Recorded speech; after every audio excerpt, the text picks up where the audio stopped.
내 아들은 죽었으나 나는 죽지 않았다. 여러분, 상상해 보세요. 1846년 새하얀 모래사장 위 서슬퍼런 칼날 앞에 선 26 청년의 눈빛을요. 보통 사람이라면 사시나무 떨듯 떨며 목숨을 구걸했을 그 순간, 이 청년은 오히려 집행관들을 향해 당당히 웃으며 묻습니다. 준비가 되었느냐? 라고요. 조선 최초의 신부 김대건 안드레아. 그가 단 한 번의 연애도 단 한 번의 세속적 쾌락도 누리지 못한 채 32 안 된 나이에 목을 내놓아야 했던 진짜 이유가 무엇이었을까요? 단순히 종교 때문이었을까요? 아니면 우리가 몰랐던 거대한 시대의 소용돌이가 그를 삼켰던 걸까요? 오늘 그 뜨거웠던 청년의 숨결 속으로 여러분을 초대합니다. 죽음 앞에서도 당당한 26 청년의 마지막 미소. 여러분, 혹시 죽음이라는 단어를 떠올리면 어떤 기분이 드시나요? 아마 대부분은 두려움과 회한이 앞설 겁니다. 하지만 여기 조선의 새남터 모래사장에서 자신의 목이 떨어질 순번을 기다리던 김대건은 달랐습니다. 그는 군사들이 칼을 휘두르기 전 자신의 머리카락을 정성스럽게 다듬고 귀를 씻었다고 해요. 내 목을 치기 편하게 해주겠다 면서 말이죠. 요즘 말로 하면 정말 멘탈 갑 중에 갑 아니겠습니까? 그는 구경 나온 사람들에게 마지막으로 외쳤습니다. 나는 천주를 위해 죽는 것이니 나를 위해 울지 마십시오. 이 서슬퍼런 당당함은 어디서 나온 걸까요? 그는 단순히 죽음을 받아들인 게 아니라 자신이 믿는 가치를 위해 스스로를 던진 겁니다. 그가 흘린 피가 스민 모래알 하나하나가 오늘날 우리에게 묻고 있는 것 같아요. 당신은 목숨을 걸 만큼 소중한 무언가를 품고 살아가고 있나요? 라고 말이죠. 7,000km를 걸어서 건넌 조선판 실크로드의 고독. 상상해보세요. 비행기도 기차도 없던 그 시절에 15살 소년이 마카오까지 걸어간다는 게 가당키나 한 일일까요? 요즘 아이들이라면 학원 가는 길도 멀다고 투덜댈 텐데 어린 김대건은 신학을 배우기 위해 한반도 끝에서 마카오까지 무려 7,000km가 넘는 길을 걸었습니다. 이건 요즘으로 치면 서울에서 부산을 10번도 넘게 왕복하는 거리인데 심지어 길도 제대로 닦이지 않은 산길과 눈보라를 뚫고 간 겁니다. 발가락은 짓무르고 배고픔에 길가에 쓰러지기 일쑤였죠. 하지만 그는 포기하지 않았습니다. 왜였을까요?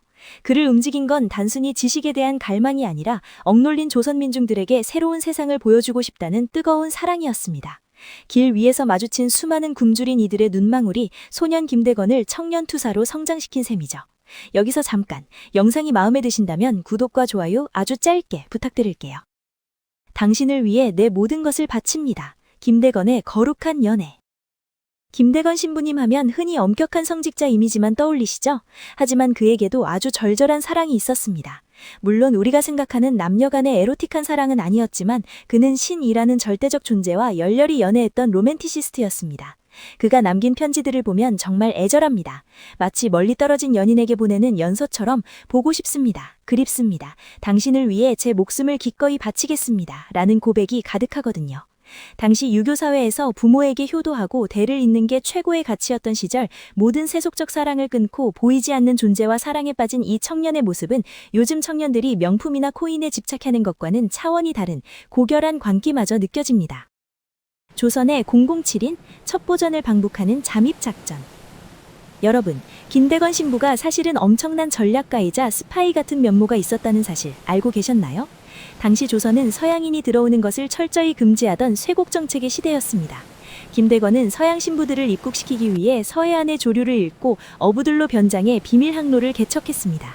밤마다 파도와 싸우며 영국 함대와 접촉하고 지도를 그리는 모습은 영락없는 첩보 영화의 한 장면 같아요. 요즘으로 치면 국가보안시설에 몰래 드론을 띄워 정보를 수집하는 것만큼 위험천만한 일이었죠. 그는 단순히 기도를 올리는 사제가 아니라 직접 몸으로 부딪혀 길을 뚫어내는 행동가였던 겁니다. 그가 그린 조선 지도는 당시 서양인들에게 미지의 땅 조선을 알리는 결정적인 단서가 되기도 했네요. 아편전쟁의 한복판에서 배운 냉혹한 현실. 마카오 유학 시절 김대건은 평화롭게 공부만 한 게 아니었습니다. 당시 마카오는 영국과 청나라의 아편전쟁으로 피비린내가 진동했던 곳이었죠. 소년 김대건은 창밖으로 터지는 대포 소리를 들으며 서양 세력이 얼마나 강력하고 냉혹한지를 뼈저리게 느꼈습니다. 우리 조선은 이 거대한 변화의 물결 앞에서 어떻게 살아남아야 할까? 아마 잠 못 이루며 고민했을 거예요. 그가 신학뿐만 아니라 라틴어, 프랑스어, 지리학, 천문학까지 마스터했던 건 단순히 똑똑해서가 아니라 조선이 살아남으려면 세계를 알아야 한다는 절박함 때문이었을 거예요. 요즘 우리 시니어분들이 손주들에게 세상 돌아가는 이치를 알아야 한다고 말씀하시는 그 심정과 비슷하지 않았을까요? 6. 금수저 가문의 멸문지화를 견뎌낸 굳은 심지. 많은 분이 김대건 신부가 가난한 집 출신이라고 오해하시는데 사실 그의 집안은 당대 최고의 명문가였습니다. 하지만 천주교를 믿는다는 이유로 할아버지, 아버지, 그리고 본인까지 3대가 순교를 당하게 되죠. 요즘으로 치면 잘나가는 대기업 가문이 하루아침에 역적으로 몰려 길거리에 나앉게 된 셈입니다. 어린 대건은 아버지 김재준이 처형되었다는 소식을 유학지에서 전해듣습니다. 타국 땅에서 홀로 남겨진 소년의 심정이 어땠을까요?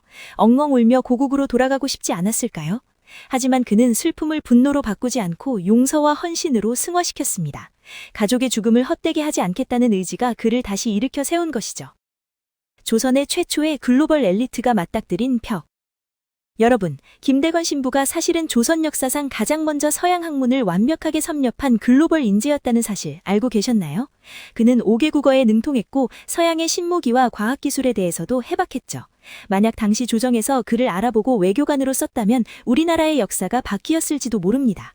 하지만 조선 정부는 그를 사학의 우두머리로만 취급했습니다. 현대사회에서도 종종 있는 일이죠. 천재적인 재능을 가진 젊은이가 낡은 관습과 기득권의 벽에 꺾여버리는 일 말이죠. 그를 신문하던 관리들조차 그의 유식함과 당당한 태도에 감탄하여 이런 인재를 죽이는 것은 국가적 손실이다 라며 탄식했다고 하니 그 안타까움이 얼마나 컸을지 짐작합니다. 효의 나라에서 불효자로 살아야 했던 아픔. 여러분, 조선시대에 부모보다 먼저 죽는 것만큼 큰 불효가 어디 있을까요? 게다가 집안을 풍비박산 나게 했으니 유교적 관점에서 김대건은 최악의 불효자였을지도 모릅니다. 하지만 그는 편지에 이렇게 썼습니다. 육신의 부모보다 영혼의 부모가 더 소중하다. 이 말은 당시 사람들에게 충격이었습니다. 가족 이기주의를 넘어선 인류애를 선포한 것이니까요. 하지만 그 역시 인간이었습니다. 어머니 고 우르슬라가 아들을 그리워하며 거지게 되어 떠들고 있다는 소식을 들었을 때 그의 가슴은 갈기갈기 찢어졌을 거예요. 신념을 지키기 위해 사랑하는 부모를 고통 속에 두어야 했던 그 지독한 갈등, 우리 시니어분들은 그 고뇌의 깊이를 조금이나마 이해하시날까 싶네요. 인이성지에서의 비밀스러운 만남과 눈물. 김대건 신부가 귀국 후 잠시 머물렀던 은이성지, 이곳은 이름처럼 숨겨진 마을이었습니다. 밤이 되면 하나둘 모여드는 신자들의 얼굴을 보며 김대건은 무슨 생각을 했을까요? 그들은 신분사회의 밑바닥에서 억압받던 노비들, 백정들이었습니다. 김대건은 그들에게 하늘 아래 모두가 평등하다고 가르쳤습니다. 당시로서는 혁명적인 발언이었죠. 누군가에게는 반역이었겠지만 억눌린 자들에게는 생명수와 같았을 겁니다. 그 비밀스러운 예배당에서 흘린 신자들의 눈물은 단순히 종교적 감동이 아니라 인간으로서 대접받고 싶다는 처절한 몸부림이었습니다. 김대건은 그 눈물을 닦아주는 유일한 오빠이자 동생 그리고 지도자였습니다. 기적 같은 탈출과 다시 돌아온 운명의 뱃길. 한 번은 김대건이 탄 배가 풍랑을 만나 망망대해를 떠돌게 된 적이 있었습니다. 돛대는 꺾이고 물은 차오르는데 선원들은 모두 공포에 질려 울부짖었죠. 그때 김대건은 성모 마리아의 그림을 높이 들고 기도하며 선원들을 독려했습니다. 놀랍게도 배는 기적처럼 상해에 도착했고 그는 그곳에서 사제서품을 받습니다. 죽을 고비를 넘기고 다시 조선으로 돌아오는 길, 그는 알았을 거예요. 이 길이 결국 자신의 무덤이 될 것이라는 사실을요. 하지만 그는 멈추지 않았습니다. 요즘 말로 하면 불나방 같다고 할까요? 하지만 그 불꽃은 파괴를 위한 것이 아니라 어둠을 밝히기 위한 것이었습니다. 돈보다 귀한 것은 무엇인가? 청빈의 미학. 요즘 세상은 돈이면 다 되는 만능주의 사회라고들 하죠. 하지만 김대건의 삶에는 돈이라는 글자가 들어갈 자리가 없었습니다.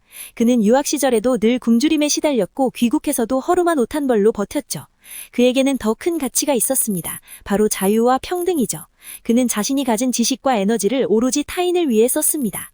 현대의 시각으로 보면 참 바보같이 살았다고 할 수도 있겠지만 그 바보 같은 삶이 결국 200년이 지난 지금까지 우리 가슴을 울리는 전설이 된 것 아닐까요? 진짜 부자는 통장 잔액이 많은 사람이 아니라 죽어서도 이름을 남기는 사람이라는 걸 그가 몸소 보여주고 있습니다. 옥중에서 쓴 마지막 편지, 부디 서로 사랑하십시오. 감옥에 갇혀 죽음을 기다리던 김대건이 신자들에게 남긴 마지막 편지는 눈물 없이 읽을 수 없습니다. 나 죽은 뒤라도 부디 서러워 마라. 천주를 섬기다가 후세에 다시 만나자. 이 짧은 문장에 그의 모든 진심이 담겨 있습니다. 그는 자신을 고문하고 죽이려는 이들조차 미워하지 않았습니다.